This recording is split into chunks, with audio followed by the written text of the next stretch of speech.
Hello everyone, this is Stephanie. Welcome to another video. So this is a request, which I was going to do anyway, but it's a request for a Cellini spiral. So here are the sort of the peyote, sort of sculptured peyote things that we've been doing, and you know, Hematite Heaven has been around forever, and that's just the wavy peyote, right? And then we did the flat Cellini spiral, which many of you have made, and it's gorgeous. You did such beautiful work. It's so pretty, and it just really morphs into something totally different depending on the beads you use. So here's the flat Cellini, and here's the full Cellini. The full Cellini, okay.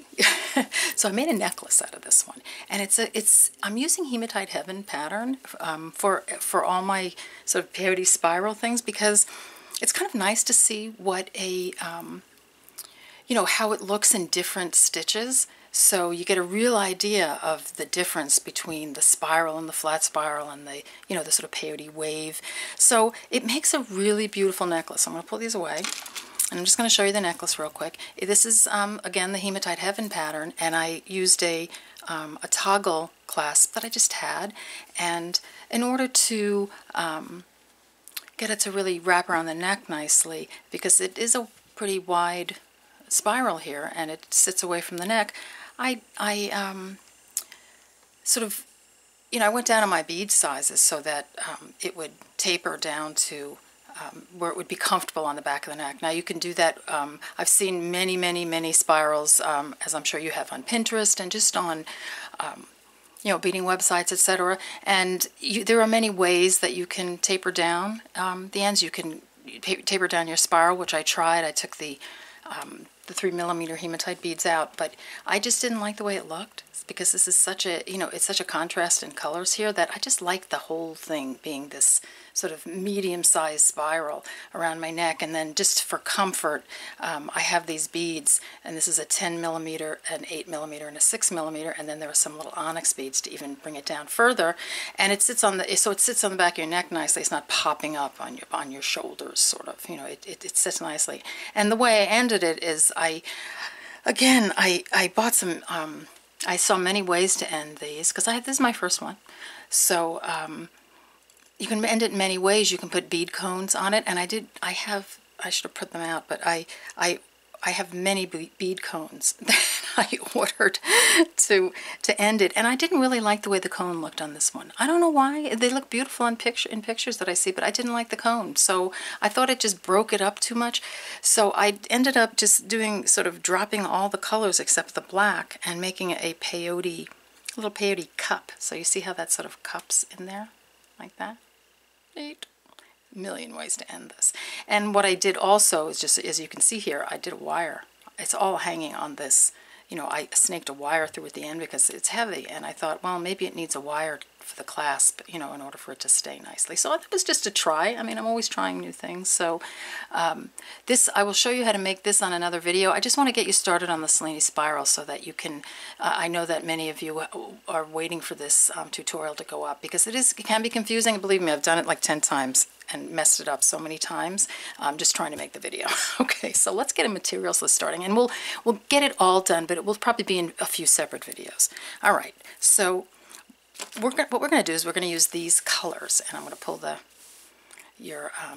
beads down. So here it is, and this is a practice piece I've been playing with. I even did a reverse here, and we'll do that also. So you'll get the Cellini spiral, we'll reverse it, we'll make the necklace, you know, but right now I just want to get you started on a tutorial for the spiral itself, because this takes, if you've never done it before, it takes a little practice. So I want you to practice so that you can make amazing things. You know, like you can make these little, you know, things like this. I see these all the time, and you hang it on a leather cord or on a chain or whatever. So there are many, you know, once you learn the stitch, then it's so much fun to play with. So let's get that started. All right, so you're going to need 15-0 seed beads, and these are nickel plated Miyuki, and these are a 11-0. You need one 11-0 in this is sort of an aqua color, and it is not Miyuki. It is from Fusion Beads, and it's a, I'm trying to find it. Of course, oh, here we go. I don't have a color on it, but I do have a number, 2196, and I hope that's the number. It's probably a Matsuno. They're very uneven. I'm just using what I have in the house, so you know, I just picked some beads that I had. And then I'm using a Cobalt, and that's also from Fusion Beads, and it's 5885, and it's, again, I'm not sure who the manufacturer is, but it's fine for, you know, for this, really is, for playing and whatever. And then I've got an 8-0, and this is a Miyuki, and it's Matte Opaque Chartreuse AB. I just wanted to pick colors that would give you a nice contrast.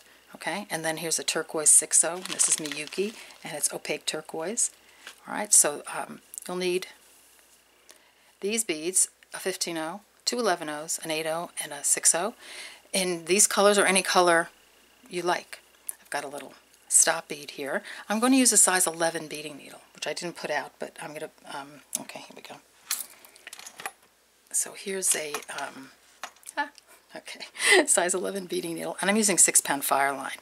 You can use 8, but 6, you have little 15-0s you're going through, so maybe 6-pound would be good. We're just practicing, so you just, you know, you can even use scrap Fireline or, you know, old thread or whatever, but I mean, Fireline makes a nice sturdy piece. This is a sturdy, you know, stiff piece anyway. What's giving it its flexibility are these centers beads right here.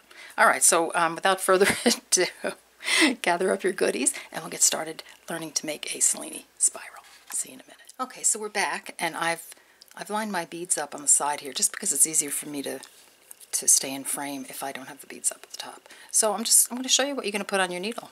So we're going to take 4 of the silver beads, the 15-0s. It's 4. 2 of the Aqua. 2 Cobalt. 2 Chartreuse, 8-0s. 2 6-0s, these are Turquoise. Then we're going to go back down the line again. We're not going to put more 6-0s on, but we're going to go down and put 2 of the Chartreuse, 2 of the Cobalt, and 2 of the Aqua. We're not going to put the silver on because we put all 2 sets of 2 on already in the beginning. We put 4 beads on. Okay, so I'll pull in a little bit just so you can, sorry about that, see. And just for those of you who like to, like, you know, see what, you know, why you're doing what you're doing, why you're putting them on the needle this way.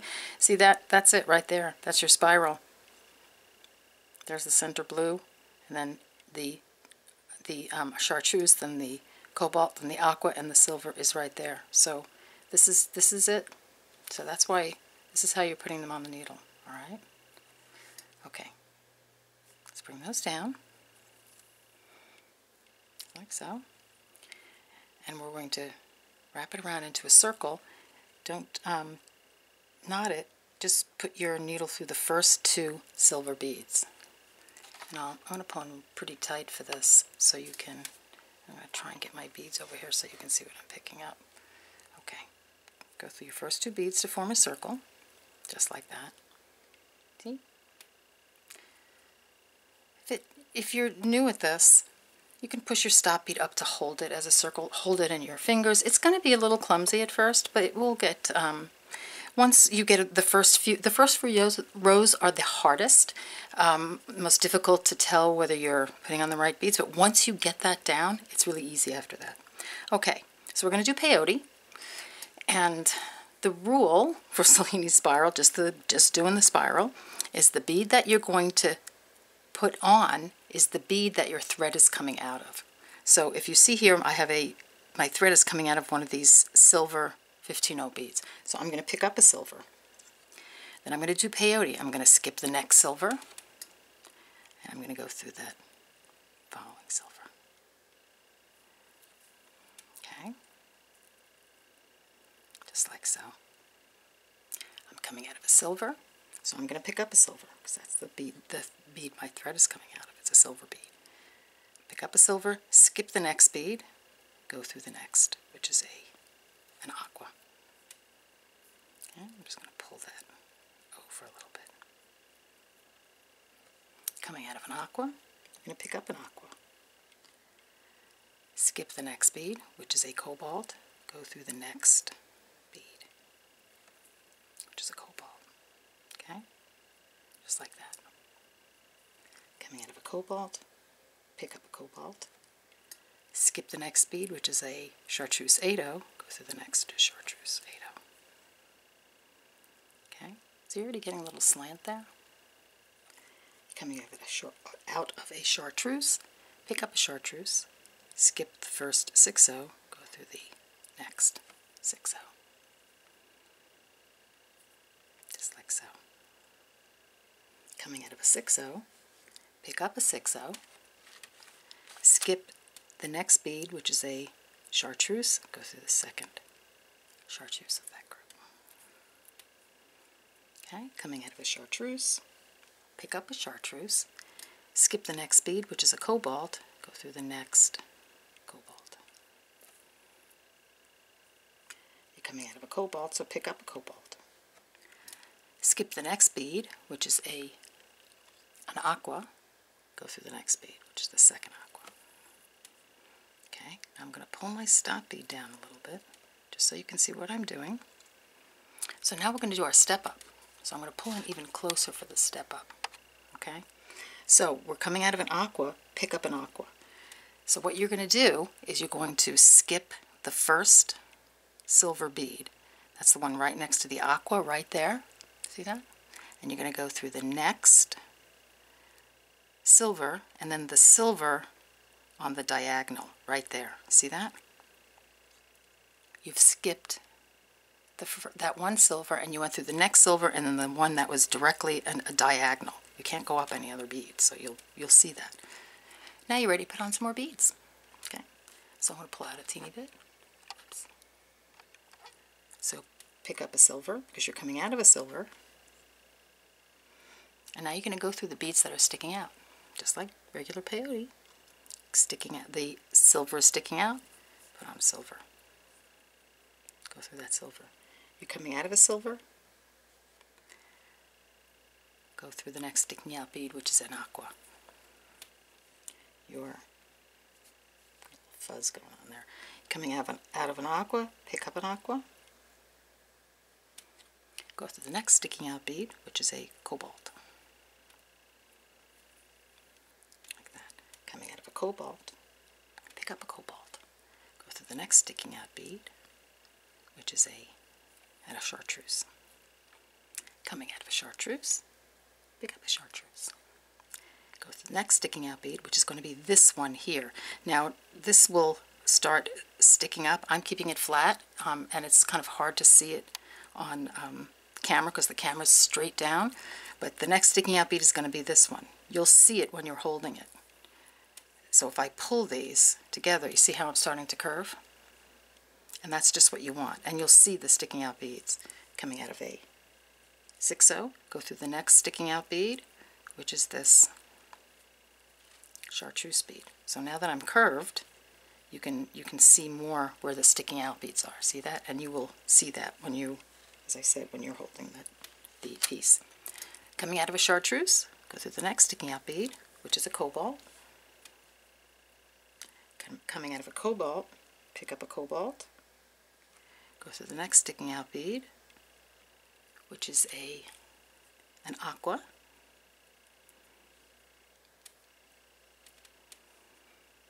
Okay, oops, I hate dropping things. Okay, so we're coming out of the aqua. Okay, so now we're going to step up again. So pick up an aqua, because you're coming out of an aqua. And what you're going to do is you're going to, and I'm going to pull in for all the step-ups. Coming out of an aqua, you're picking up an aqua. You're going to skip this bead right here, go through the next one, and then the one on the diagonal right there. Mine's a little loose, but you can see it. You'll see it, just like that. Okay, and give it a pull, and you're ready to do your next row.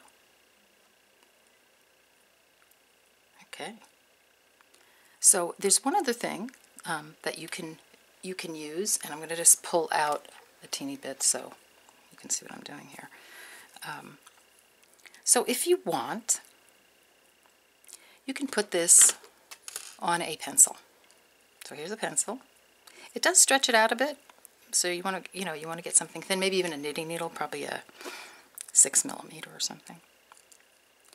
So you can just hold it on a pencil like this, and sometimes that makes it a little easier to see the sticking out beads, and it holds it tight.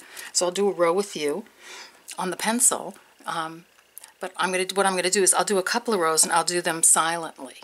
so that if you want to follow along with me, and I'll do them, you know, sort of slow, and so if you want to follow along with me and not have to rewind constantly, you'll get it all right? So we've already stepped up. Now I'm going to be quiet, and I'm going to do a couple of rows. Okay.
Okay, I think that's the longest I haven't spoken on a video ever. That was so difficult. All right, so now I'm just pulling it because the pencil does stretch it out a bit, but see how it looks? So up here I'll put on so you can see the whole, how it spirals around. All right, so that's it. Okay, so you've got the stitch down. Just keep doing that and doing that, and do a couple of inches, and maybe do more than a couple of inches. Work yourself a bracelet, and then I'm going to put up a how-to on how to attach them. If you're brave and you want to just give it a shot, you're going to zip it up like any peyote. Okay, let me get the right end. Okay, just like that. All right. So, well, I don't have it's not matching. What you're going to do is you're going to match them up, and then you're going to zip. See? So you're just going to, and then you're going to just like you would zipping up a toggle. you're gonna zip them up on. You're just gonna zip on the diagonal a little. It's really not hard. I'm telling you, this stuff is not hard. I can't zip these up together because this is too small for me to hold. But that's what you would do. You just put them together and then zigzag, sew them together like a zipper. Okay. So if you want to try that, go ahead and try it. I will put that up in a video. So practice, practice, practice, because you're gonna really need to practice to get this. You know, to feel comfortable with it. I'm telling you, it took me a long time to get, you know, proficient at this, and I still make mistakes. I'm telling you, I did this video 10 times. Because I kept missing things, and I put on too many beads, or I couldn't, you know, I couldn't get a good video out of it. And I'm sure it was me. So just keep practicing. So we'll keep practicing. I'll come back. We'll do another short video on zipping them up. We're gonna I'll do one on reversing direction, because this is really cool. Okay, and then we'll do some endings. You know, we'll actually do an ending on a necklace. Okay, all right. So have fun. Post what you make, even if you just do little you know, little sample pieces, you know, post it. I'd love to see it. You know, I love seeing all that stuff on Facebook, so post. Okay, so that's it for today. If you like my channel, subscribe if you're not already a subscriber, and I'll see you in the next video. Take care. Bye-bye.